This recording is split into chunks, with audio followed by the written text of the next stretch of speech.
The MLB Gambling Podcast on the Sports Gambling Podcast Network is brought to you by EdgeBoost. Bang over better. Sign up today at edgeboost.bet. Code SGPN. When you do so, you'll get a free Rest Your Terrors t-shirt. Claim your shirt at sportsgamblingpodcast.com/refs. We're also brought to you by NYRA Bets, because you can get a $25 free bet for the Belmont by going to nyrabets.com/SGPN25. Promo code SGPN25.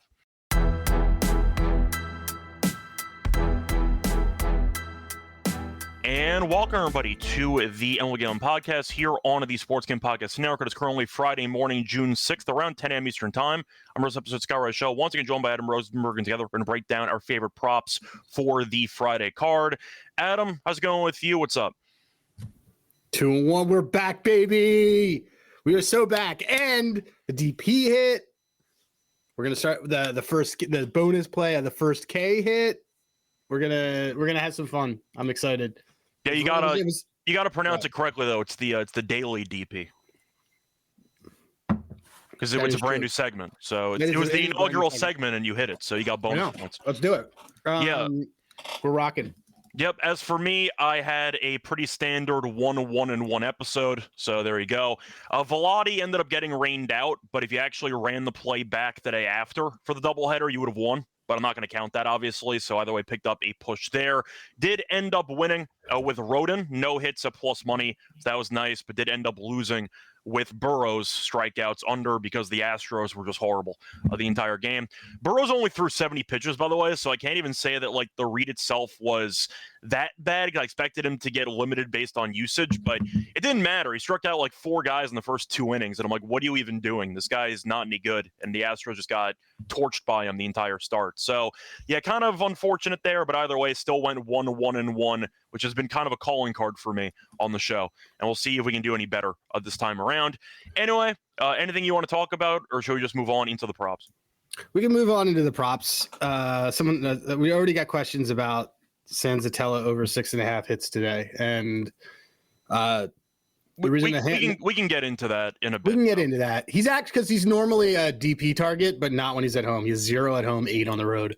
Yeah. So before we get into any of the actual props, the reminder that you can get all of your free picks and podcasts for the Stanley Cup, College Baseball World Series, NBA Finals, and the SGPN app. So get wherever you do get your apps. A reminder that it is free. So if you want to get a free app with all of our picks, check out the SGPN app. Anyway, moving on to the actual props for the show.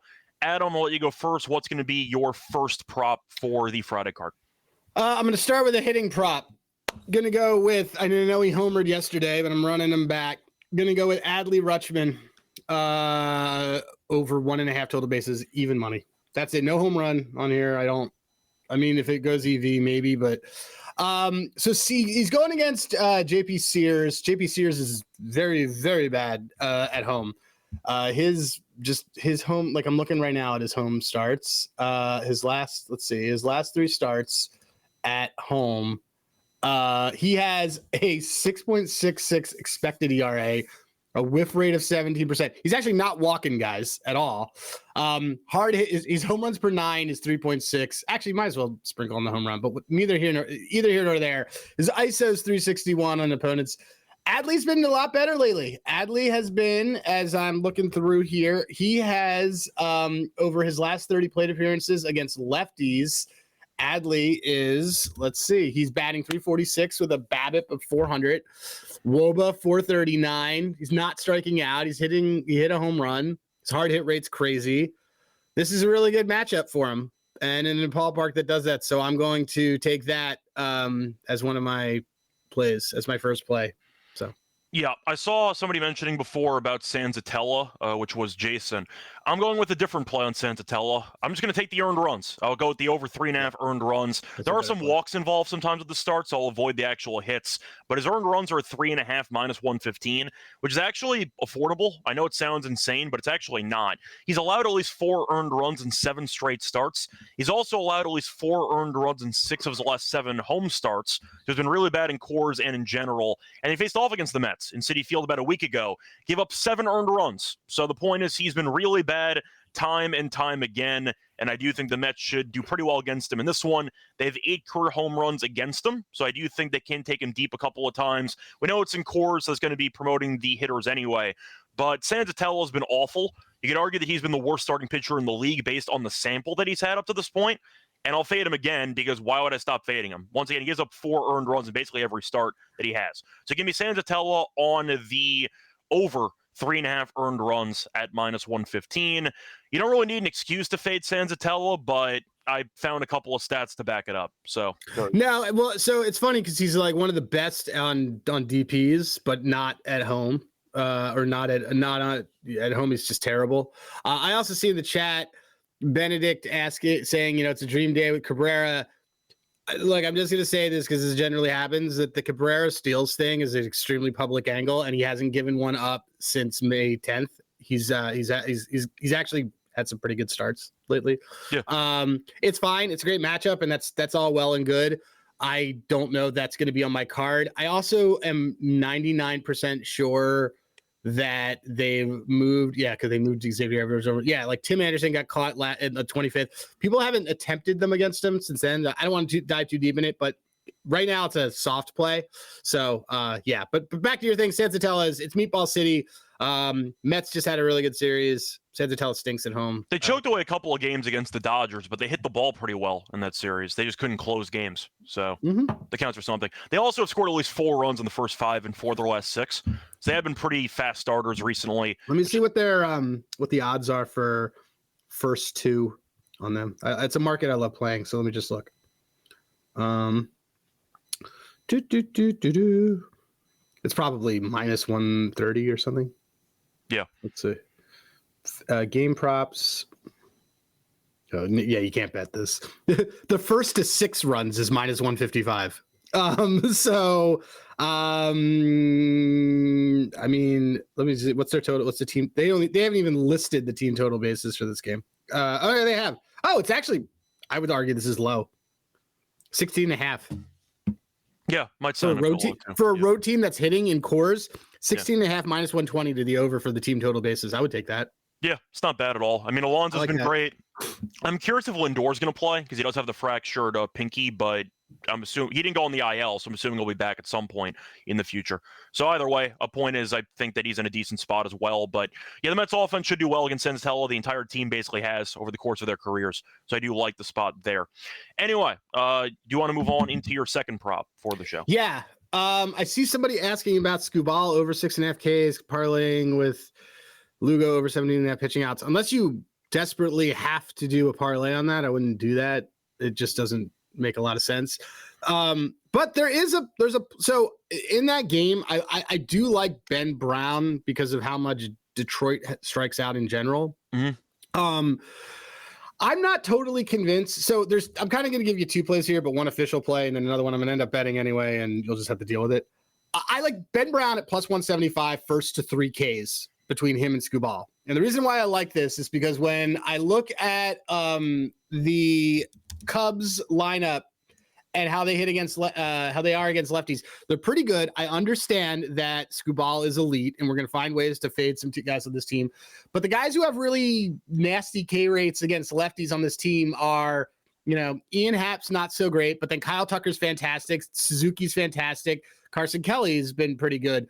Dan Dansby Swanson's awful, and then Pete Crow Armstrong is really awful. He is our first K king right now against lefties. My point is that then when you look at Ben Brown and you look at Detroit, their last 30 plate appearances against right-handed pitching, the top of their lineup is just blue across the board. So it's basically you get Torres is a K target, Carpenter's a K target, Riley's a K target, Torkelson's a K target, Keith. Their 2 through 7 hitters are all K targets. So at +175 for Ben Brown to strike out 3 guys before Skubal does, I really got to like that a lot just based on the way that the lineups work. So I don't know. I just don't know if I'm going to be really into Skubal Ks today. It might be one of those 6K days where he's just a lead on everything else. But give me Ben Brown first to 3 Ks +175 to win a unit DK.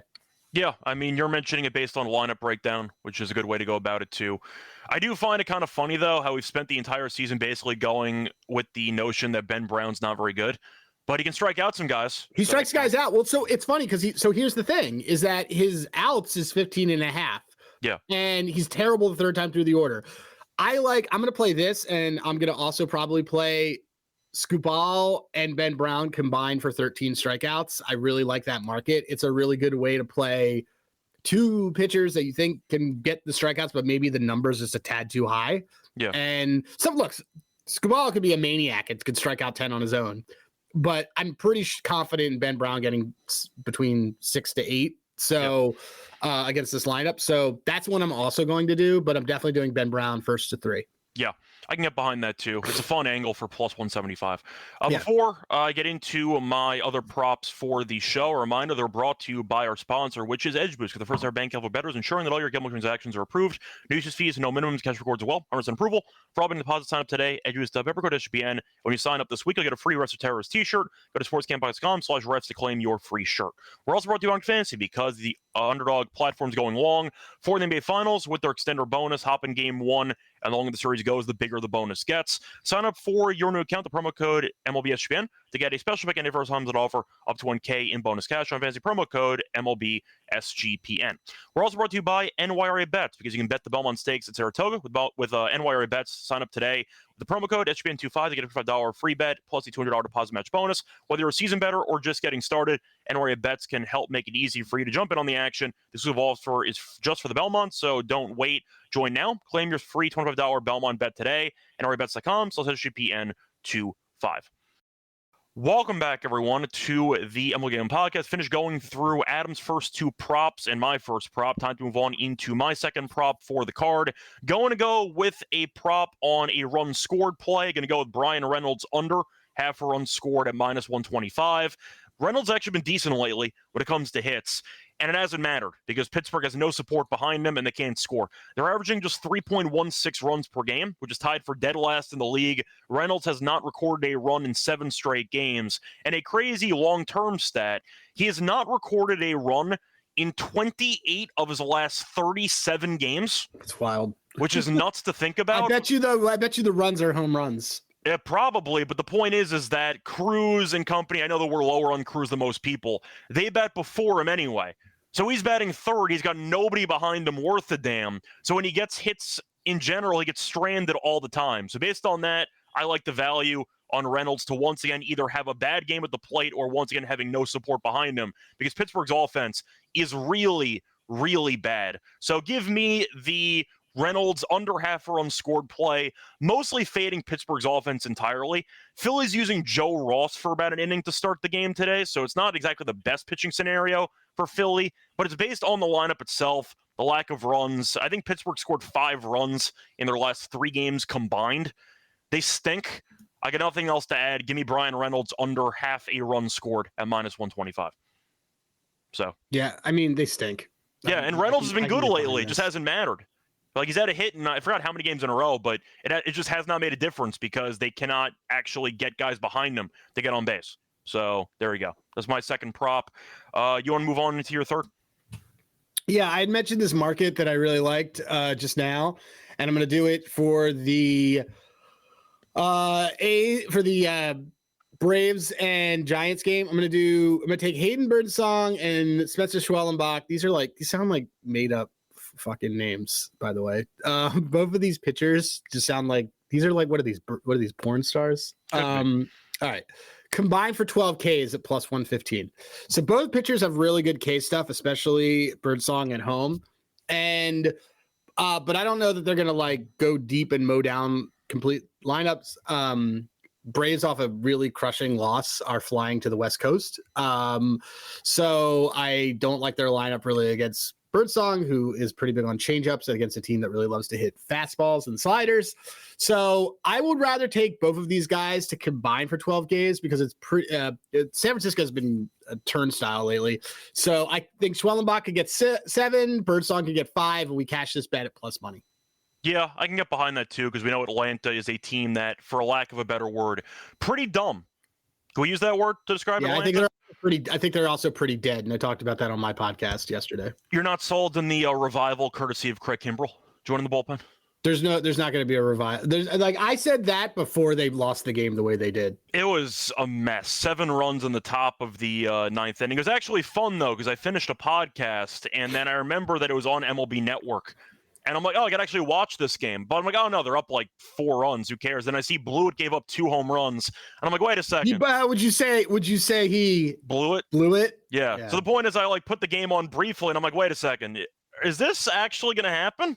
And then I put it on like to bring it in Iglesias. I'm like, oh, this actually might happen. And then Iglesias, of course, comes in and immediately blows the entire game. I'm like, yeah, it sounds about right. It sounds like what Iglesias would do in that situation. So either way, the Braves are in shambles at the point. Shout out to Arizona, though. Nice win. Maybe that carries into future games moving forward. But either way, I can get behind that, too. You mentioned the combined strikeouts. I think it's the first time we've actually had that. The Giants offensively, though, have not been good either. So you might see another low-scoring game there in San Francisco, which bodes well for the strikeouts there.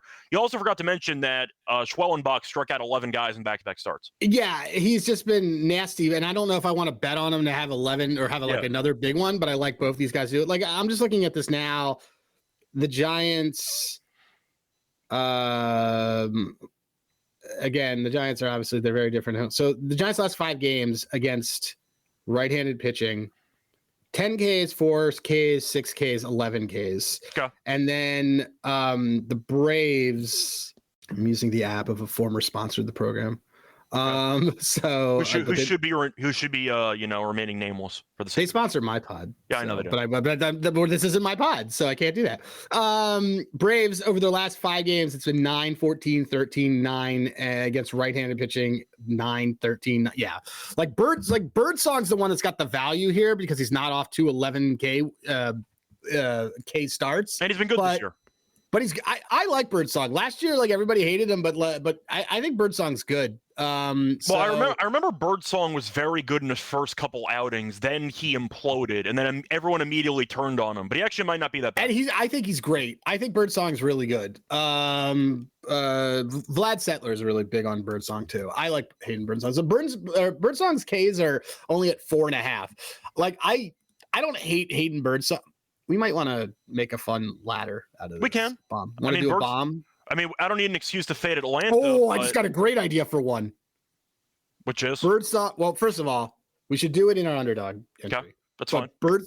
Birdsong. So Birdsong, 8 Ks, OKC minus 1.5 games. So basically OKC to run or 2.5 games. Maybe OKC to run the rest of the table. And that we parlay it together. It's got to be probably pretty. I'm going to save my NBA breakdown for the NBA show right after. Okay, this. fine. I'll save that there. But Siakam got 10 rebounds. That's fun. That's what we want. That is, well, he went overboard, but that is what we want. So that counts. Yeah. But either way, besides that, though, of course. But anyway, you know where my mind's thinking on this now. Of course, yeah. Okay, I do. But I just wanted to point out that I can get behind your angle there for the combined strikeouts. I see Dirt stopping by. What's up, Dirt? Nice to see you. See Kobe stopping by. What's up? How's it going, too? Say hi to the handsome man on the right, and for the man on the left, sup handsome. So thanks, Kobe. Appreciate that. I like that. So there you go. I'm clean-shaven handsome. Everybody named Colby is good that I know. There's a couple Colbys. I know a couple, too, so that counts. I think it's the same as yours, but either way. Except Kobe Mayo when he sabotages my under hits prop, but still, that's fine. That's Kobe. I know it is. It's not the same. But either way, I'm moving on to my final prop on the show. I'm going to go with the guy that we faded a couple episodes ago and it worked out. Give me Luis Robert on the under half a total base at plus 130. He fucking sucks. In other words, no hits at plus 130, but I found a 5-cent differential. So there you go. He's had no hits in 5 straight. In fact, I actually benched him for a day to try to reset. Yeah, good luck with that. Lugo's pitching for Kansas City. Robert is 0 for 7 lifetime against Lugo with multiple strikeouts. He stinks. I got nothing else to add. I think Robert's a guy who's constantly linked to trade rumors. The problem is he's not that good, but people are so sold on upside because of what he did about 2-3 years ago that they just don't factor in that he's not a good baseball player at this point in time. Plus 130, though, I think it's a good price. Lugo's not bad. I think Lugo can go decently in this one. But it's mostly just based on, once again, looking at the numbers of a hitter who is batting lower in the order now because Chicago keeps moving him down because he's not producing. So give me the under half a hit here, basically, for Robert, who's just been a mess for the last couple of weeks at this point, whole season, however you want to break it down. So I'll go with that as my play for this one. You have anything you want to add on that?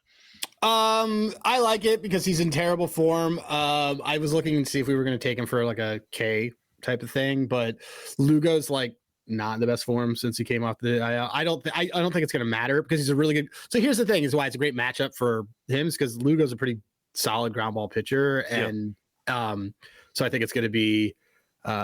Wait, who got hit in the head in batting practice yesterday? Insano was telling us. Did Robert get hit in the head? Who did Robert? What a dummy. I don't know. So yeah, I do like it though. Robert's just playing himself off of like out of the league. So what it feels like. I mean, I also want to point out though that Robert, you might be assuming, well, it's plus 130 because he's probably batting like third or fourth. No, he's not. He's actually batting seventh. Batting seventh. So they don't actually like use him in the top of the order. So you might get limited actual plate appearances in this one. He's just been an absolute mess. So I think it's home too. They're home. They're home too. Right? Yeah. So in theory, if they're winning, you might be able to avoid the ninth inning. But we cashed on them yesterday, and epic. What a sweat that was. Yeah, definitely true. But that's how it kind of goes. So I'll fade Robert there for that one. Anyway, that's gonna wrap it up for our props, but not for the plays we're gonna give out though, because you do have a brand new segment on the show. I don't know if you had it prepared for today. Did you have anything for the segment? Of course I do. I always have. Just making sure. So we're going to move on into the daily DP, where Adam gives out his favorite double play bet of the day. Adam, what are you going to go with? You are 1-0 with these on the podcast. So Davis Martin, who is pitching for the White Sox, is a double play god. All right. He has, I think like 11 in certain, let me see. He has, check this out. I'm going to MLB.com to see this. He has, that's pitching. That's hitting. Counting double plays. He has, again, let's try this one more time. He has 11 double plays induced in 11 starts. That's pretty good.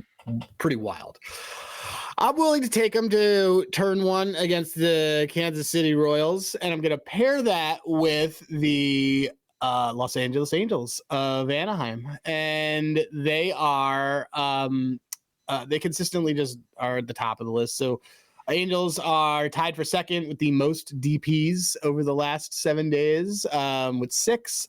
They have over the last 15 days, they have 14. Just everybody in that lineup knows how to do this. So, and then who are they? And they're going against, they're actually going against who? Let me find this again. I had it. I don't know why I lost it, but they are going against Seattle, who love to drive into those. So Seattle's a great target simply based on the fact that they, in terms of double play DPs that they have grounded into, they have gone into, let's see, 3 over the last few days. And they're just, this is the Angels are really good at making these things happen. So parlayed them together, our daily DP plus 155 to win a unit. That's it. Solid price, so I can get behind that too. Seattle, we also know, doesn't exactly have much speed throughout the lineup. They have a couple of really slow guys in there who could definitely help out, so something to keep in mind.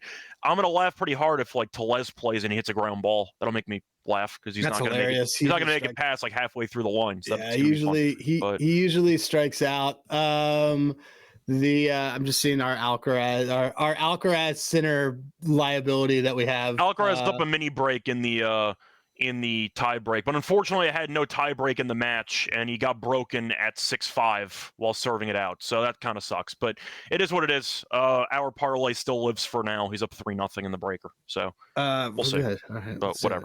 Yeah, that tie break, the no tie break, that was a pain in the ass loss there. 6-5, I need one hold, and he gets broken, so that sucks. He's a dummy. Yeah, he is. But either way, time to move on into the best bet segment and the underdog entry. Before we get into that, the reminder, they're brought to you by our sponsors, which are Circa, because they have the Ultimate Fantasy Ball giveaway, because they're giving away a 12-person once again giveaway for the Ultimate Fantasy Ball experience for a 12-person league to draft in Vegas and control VIPs with their stay. They get a limo ride from the airport, 5K tab for stadium swim, and a hotel stay for you and your 11 league mates. You could also always capitalize on the 15% off discount at all the Circa properties with promo code SGP15.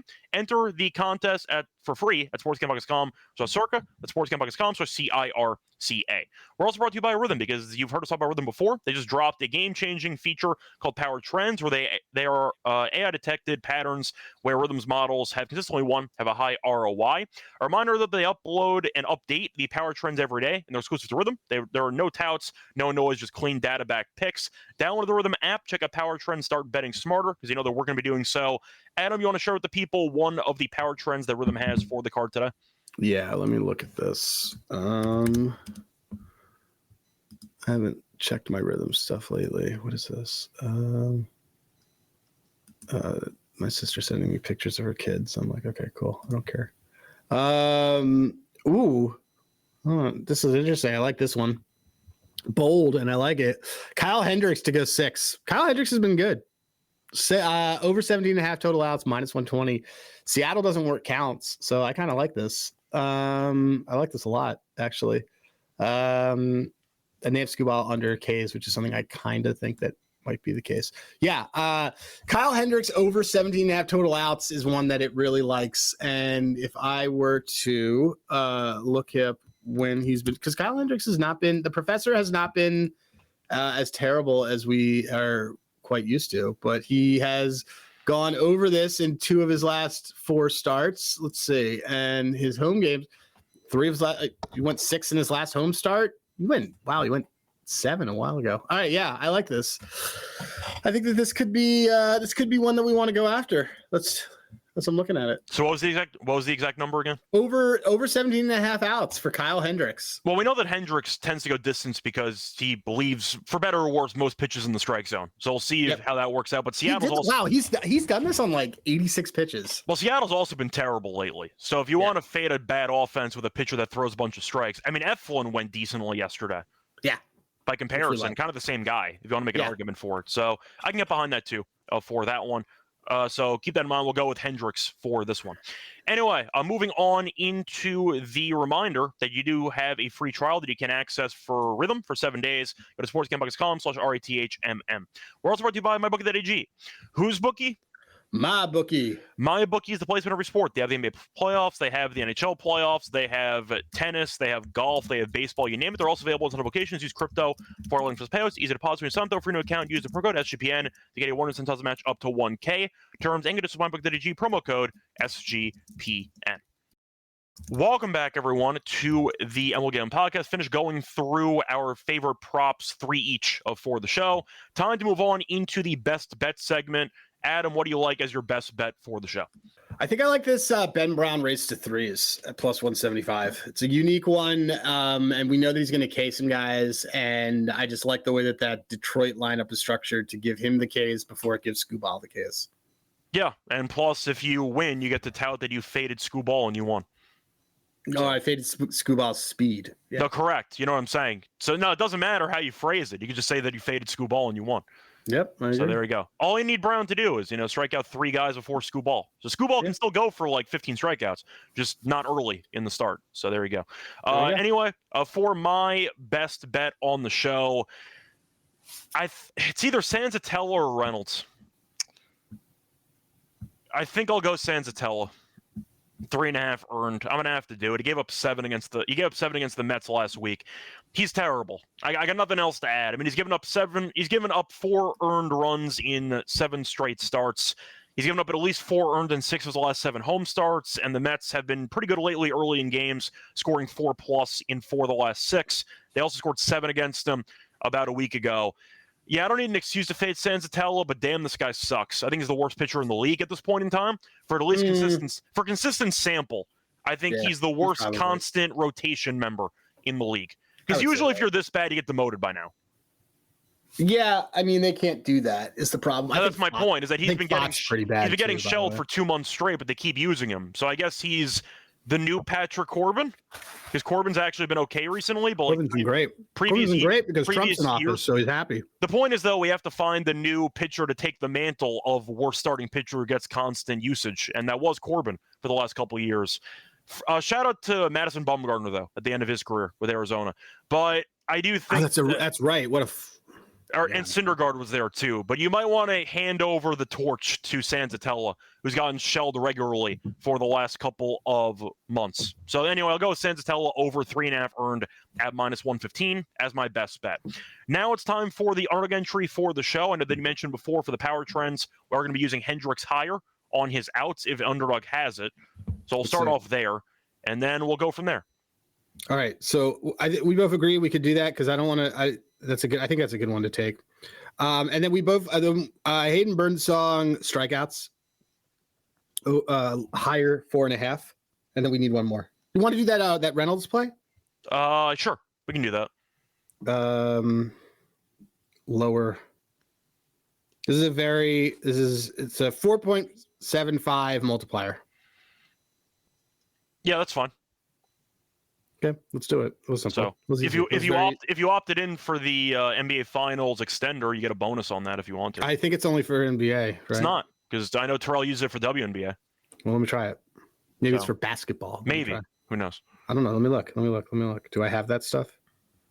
Champions track. I don't have any of that. It's fine. Just saying, you potentially can use that if you wanted to. Yeah, I thought I could. Oh, here it is. Apply WNBA only. I can apply a promo. How do you people do this in these states? Oh, okay. Did I do it? No, my limit's $10. Sorry, guys. I'm not. I can't. If I use our promo where I apply it, I get. I can only do there. Let me try it to that. Oh no, I did do it. Okay, cool. So this is great. I don't know what your max bet is on that, but I know they get a bonus. So basically, I was able to make Hayden Birdsong strikeouts 3.5 and kept the whole thing. But so Brian Reynolds lower 0.5 runs, which means no runs scored. Kyle Hendricks higher 17.5 pitching outs. That's our rhythm robot play. And then Hayden Birdsong higher 3.5 strikeouts. And it is 4.75 multiplier, which is $50 to win 237. Okay, there we go. Little solid one. Yeah, that's fine. Cool. Anyway, that's going to wrap it up for the show. By the way, Alcaraz did win the second set, so they are tied at 1-1. Good. So I'll ask you, Adam, anything else you want to say before we end the show? I want to get people a first K, don't I? Isn't that what we were kind of looking at? Yes, you do. All right, so let's see. Before I do this, let's take a look real quick at who has excellent K stuff. We could do Scooball. We could see Scooball against anybody. I am going to look for guys with a very high K rate. I want someone who's greater than or equal to 30%. And isn't it just going to be like O'Neal Cruz or somebody? It might be. Let's see. I know you got Joe Ross pitching, but like there's actually you want some good ones? We might. So Will Warren has really good K stuff, regardless of what people think. He's actually pretty exceptional against righties. Well, he was good for the last month before the Dodgers killed him, but he has been good at strikeouts recently. Yeah. Okay. So let's do this. We're gonna do Will Warren. We want him against a righty, and so we need to see. Give me somebody. Whose last plate appearances against righties. He's going against Boston. I'm trying to think of top of the order because, of course, you have Duran, you have Devers. Those are both lefties. We're going to go with Trevor Story. We're going to do Trevor Story. That's who we're targeting. Yeah. So I don't know what the price is on that, but we'll take Story. It won't be out yet, but it's probably going to be plus 175. Yeah. Point is though, we're going to take Story to strike out in his first plate appearance. Yeah. In the game against Warren for this one as the bonus play for plus money. Anyway, that's going to wrap it up for the show. You can find me on Twitter, Rachel Radio. Find me on the NBA show in about 20 minutes. But I have to edit this podcast first. Find Adam on Twitter at Hey Rosenberg. Till next time, good luck to all of you and all of your bets. Bye, everyone.